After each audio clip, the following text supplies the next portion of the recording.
Doctor Yunus সাহেব যখন টুপি পরে গতকালকে রোহিঙ্গা ক্যাম্পে গিয়ে বক্তব্য দিয়েছেন, মুসলমানের দেশ, নেতা যাবে টুপি পরে, এটাই তো আমাদের কামনা। কথা বলেন ঠিক কি না?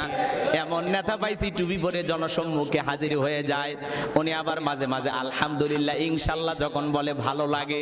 নেতার মুখ দিয়ে আল্লাহর প্রশংসা শুনলে পুরো জাতিরই মানুষ উপকৃত হয়, আনন্দিত হয়। কথা বলেন ঠিক কি না? ডক্টর ইউনূস সাহেবকে আল্লাহ হায়াতে তৈয়বা সিয়াতে কুল্লিয়া দান করেন, জোরে বলুন আমিন। ডক্টর ইউনূস সাহেব চিরকাল থাকবেন না, উনি চলে যাবেন। ওনার পরে আগামীতে এই দেশের প্রধানমন্ত্রী কে হবে আপনারা ঠিক করবেন, এই দেশের জনগণ ঠিক করবে। ডক্টর ইউনূস সাহেব কি জিনিস দেখছেন, জাতিসংঘের মহাসচিব গতকালকে রোহিঙ্গার লক্ষ মানুষের সাথে রোহিঙ্গা ক্যাম্পে গিয়ে ইফতার করেছেন, আলহামদুলিল্লাহ বলেন। ডক্টর ইউনূস সাহেব চট্টগ্রামের আঞ্চলিক ভাষায় কথা বলেছেন, রোহিঙ্গাদেরকে বলেছেন যে এই ঈদ বাংলাদেশে হইতেছে, আগামী ঈদ যেন আপনারা মায়ানমারে গিয়ে নিজের দেশের মানুষের সাথে করতে পারেন, রমজানে যেন আপনাদের বাপ দাদার চাচার কবর জিয়ারত করতে পারেন, সেই ব্যবস্থা আমি ডক্টর ইউনূস করব ইনশাআল্লাহ। আর ওনারা আশ্রয় দিয়েছিলেন, এই রোহিঙ্গার ভাইয়েরা আশ্রয় নিয়েছেন, তারা মুসলমান আলহামদুলিল্লাহ। কিন্তু রোহিঙ্গার মুসলমানকে আশ্রয় দিয়েছিলেন 12 লাখ। এখন যায় দেখেন ওদের বাচ্চা কাচ্চা এত বেশি হয়, 16-18 লাখ হয়ে গেছে। কথা কয় না কেন? এদের বাচ্চা কাচ্চা বেশি, অনেক বাচ্চা কাচ্চা। আপনি যায় দেখবেন রোহিঙ্গা ক্যাম্পে খালি বাচ্চা আর বাচ্চা, এত বাচ্চা।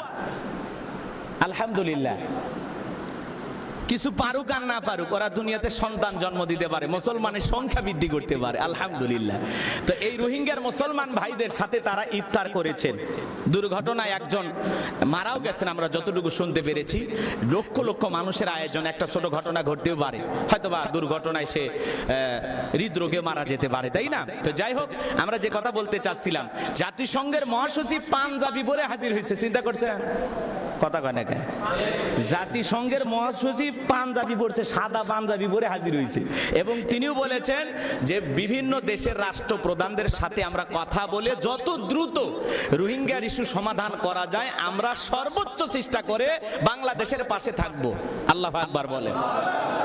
দেখেন, তাহলে বিশ্বের বড় বড় নেতাদের কাছে আমাদের যাওয়া লাগতেছে না, বিশ্বের বড় বড় নেতারা বাংলাদেশে আসতেছে। আল্লাহু আকবার বলেন। এই জন্য ভাইয়ের আমার, আমাদের এই বিষয়টা খেয়াল রাখতে হবে। পুরুষ নেতা হলে আমাদের কত লাভ সেটা আমরা সময় হলে টের পাবো ইনশাআল্লাহ। উনি এই অল্প 6 মাসের মধ্যে বাংলাদেশের $6 বিলিয়ন ঋণ পরিশোধ করেছেন, আলহামদুলিল্লাহ। গোপনে গোপনে অনেক কাজ করেছেন। এই দেশ থেকে যত টাকা লুটপাট হয়ে গেছে এই টাকা ফিরিয়ে আনার জন্য সর্বোচ্চ চেষ্টা করতেছেন, এবং এই টাকা যদি বাংলাদেশে যে পরিমাণে টাকা চুরি হয়েছে এটা যদি আমরা ফিরে আনতে পারি, আলহামদুলিল্লাহ, এই দেশের মানুষের আর টেনশন করা লাগবে না। আলহামদুলিল্লাহ বলেন। এত শান্তি পাবেন আপনারা, কারণ বিগত 16 বছরে এই দেশে অনেক পরিমাণে দুর্নীতি হয়েছে। যারা করেছেন দুর্নীতি, আজকে কি তারা ভালো আছেন? কল্পনা করতে পারেন এমপি মন্ত্রী হাতে হাত করা, আজকে তারা জেলখানায় ইফতার করতেছেন? কথা কয় না কেন? আমরা কি কল্পনা করতে পারতাম? তো এটাই হলো, কথায় আছে না, 9 বছরের রাজা 10 বছরের সাজা। একটা কথা আছে তো, এরকম অপরাধ করতে নাই। আল্লাহ যখন ধরবেন, আল্লাহর ধরাটা বড় কঠিন। ইন্না বাতশা রাব্বিকা লাশাদীদ, আল্লাহর পাকড়াও বড় কঠিন, আল্লাহর পাকড়াও বড় কঠিন। আল্লাহ ধরে না, যেদিন ধরবে পালানোর আর কোনো রাস্তাই থাকবে না। কথা বলেন ঠিক কি না?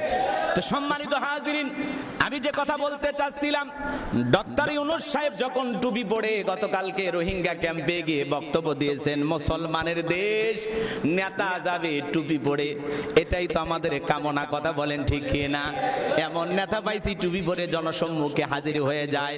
উনি আবার মাঝে মাঝে আলহামদুলিল্লাহ, ইনশাআল্লাহ যখন বলে ভালো লাগে। নেতার মুখ দিয়ে আল্লাহর প্রশংসা শুনলে পুরো জাতিরই মানুষ উপকৃত হয়, আনন্দিত হয়।